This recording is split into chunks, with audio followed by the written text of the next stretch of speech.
ஐயப்பன் திருக்கதை. முன்பொரு காலத்திலே மகிழ்ச்சி ஏனும் அரக்கி மாதவும் செய்தாள். செய்தவத்தின் பலனாலே நான்முகன் தோன்றி வந்தாள். எருமை தலையுடையாள், கருமை மனமுடையாள், மரணத்தை வெல்லக் கேட்டாள்.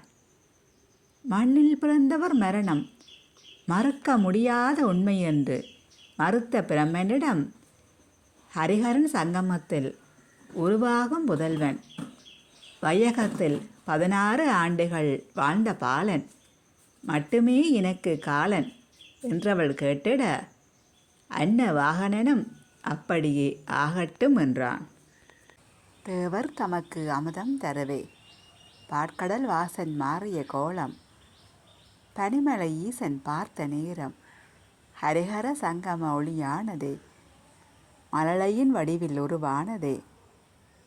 தர்மங்கள் காத்திட தோன்றியவன், தர்மசாஸ்தா என்ற பெயர் தாங்கியவன், மண்ணில் வந்து தங்கிடவே அரியும் அரணும் தம் மகனை அவனுக்கே விடுத்தார் உயிர்காக்க, தர்மத்தின் நிலை காக்க. பலர் புகழ் பாடும் பந்தள தேசம், பரமனின் பக்தன் பந்தள மன்னன், அவனது அரசியோ பரந்தாமன் பக்தை. அன்பு மனதோடு இல்லறம் கொண்டவர், ஒத்த மனதாலே நல்லறம் கண்டவர். ஆண்டுகள் ஆகியும் அன்னை தந்தை ஆகவில்லையே என்று வருந்தினர். இருவரும் இறங்கினர் இறையிடம். மனக்குறையோடு வாழ்ந்த மன்னன் மக்கள் குறை தீர்க்க வேட்டைக்கு சென்றான். காட்டில் ஹரிஹர சுதனை கண்டான். மழலையின் அழகும் கண்டம் தாங்கிய மணியின் அழகும் பார்த்திவன் பார்த்து விளங்கிய பொழுது, தவமுனி ஒருவர் அவ்விடம் வந்து, உனக்காய் சிவன் தந்தனன் இவனை, சிவன் மகனாகவே ஏற்கட்டும் உன் சிந்தை. கண்டத்தில் மணி தாங்கியவன் ஆகியால் மணிகண்டன் என்றாகியவன், உன் மகனெனவே நினைப்பாய் என்று கூறி சென்றார். அறந்தந்த மகனுடன் அரசன் அரண்மனை மீண்டான். மன்னன் மகனை தந்தான் மனைவியிடம், மணிகண்டன் என்ற பெயர் உரைத்து வனத்தில் நடந்தது அனைத்தும் சொன்னான். மன்னன் மகனை தந்தான் மனைவியிடம், மணிகண்டன் என்ற பெயர் உரைத்து வனத்தில் நடந்தது அனைத்தும் சொன்னான். மாதா ஆணை நான் என்று மங்கை மகிழ்ந்தாள் உளமாற, மாதா ஆணை நானென்று மங்கை மகிழ்ந்தாள் உளமாற. அன்னையும் தந்தையும் போட்டியிட்டு அன்புடன் வளர்த்தார் தம்மகனை, அன்னையும் தந்தையும் போட்டியிட்டு அன்புடன் வளர்த்தார் தம்மகனை. அங்கவன் வந்த சில காலத்திலே அரசி உதரத்தில் சுமந்தாள் உயிர் ஒன்றை. அவர்கள் உள்ளம் மகிழ மகன் பிறந்தான். அங்கவன் வந்த சில காலத்திலே அரசி உதரத்தில் சுமந்தாள் உயிர் ஒன்றை. அவர்கள் உள்ளம் மகிழ மகன் பிறந்தான். உரிய வயதில் மணிகண்டன் வித்தை பயில குருவை அடைந்தான். உரிய வயதில் மணிகண்டன் வித்தை பயில குருவை அடைந்தான்.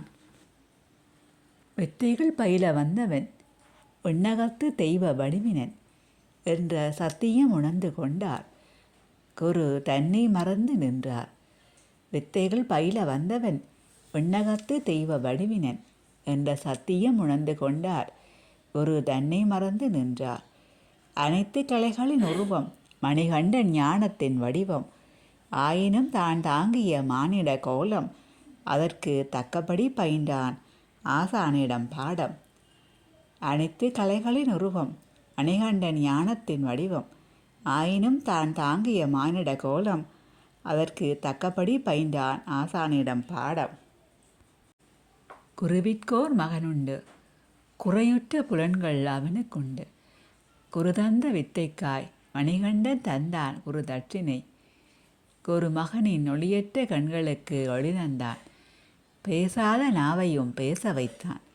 ஒரு வாக்கினான் குருமகனை குறையற்ற முழு மகனாய். கலைகள் கற்று கல்விகள் பெற்று தலைமகன் திரும்பினான் அரண்மனை என்றே பந்தளராஜன் ராஜசேகரன் உள்ளம் துள்ளியது. மகனுக்கு பட்டமளிப்பதே அடுத்த நிகழ்வு அவன் மனம் சொல்லியது. விரிதன் வேலையை காட்டியது மந்திரியின் மதியில் தலை நீட்டியது. நாடாள தகுந்தவனாய் தங்களின் மகன் இருக்க, எங்கோ காட்டில் கிடைத்தவன் அரியணை அமர்வதா? தங்கள் மகன் அடிமை ஆவதா? கேட்டார் மதியமைச்சர் ராணியிடம். கேட்டாள் ராணி தன் மனதிடம். விதி முந்தி நின்றதால் அரசியின் மதி மாறிப்போனது. சதி கொண்ட மந்திரியின் வார்த்தைகள் சரியென்று ஆனது. அரசிக்கு தீராத தலைவலி வந்தது. தீர்த்து வைக்க புலிப்பால் தேவையாயிருந்தது. மன்னன் மறைத்தும் மணிகண்டன் காட்டுக்குள் சென்றான். மகிழ்ச்சியை அங்கே கண்டான். அவளது ஆவியை பறித்தான். இறந்தவள் அங்கே புதியவளானாள். புது பிறவி கொண்டு எழுந்து வந்தாள். எனக்கு கிடைத்தது சாபம், அதனால் மாறியது ரூபம். ஐயனே தந்தாய் புது கோலம், நீயே என் வாழ்வின் ஆதாரம் என்று பணிந்தவள் தனக்கு மணிகண்டன் தனது பூமியில் இடம் தந்தான். மாளிகை புறத்தம்மன் என்ற பெயர் தந்தான். மகிழ்ச்சியால் நேர்ந்த துயர் தீர்த்து வைத்த தெய்வ மகன். தேவைக்காய் தேவர்கள் வந்து நின்றார். புலிகளாய் மாறி வந்தார். புலி கூட்டத்தோடு மணிகண்டன் அரண்மனை நோக்கி வந்தான். அற்புதம் கண்டவர்கள் அதிர்ந்து நின்றார். ஹரிஹர சுதனே தம்மகனாய் வாழ்வில் வந்தானென்ற சத்தியமறிந்து தாய் தந்தை திகைப்பு கொண்டார். மன்னனாய் மகுடம் சூடிடவே மன்னன் கேட்டான். மறுத்த மணிகண்டன் ஓர் அம்பு விடுத்தான். கனை விழுந்த இடத்திலே கட்டுங்கள் ஆலயம் என்றான். அவ்விடம் தன்னில் தவ கோலத்தில் அமர்வேன். தரிசிக்கும் அடியார்கள் துயர் தீர்ப்பேன். தை மாத முதல் நாளிலே வானில் ஜோதியாய் தெரிவேன். மகர ஒளியாய் ஒளிர்வேன். தரிசனம் தருவேன் என்று கோரியே மறைந்தான்.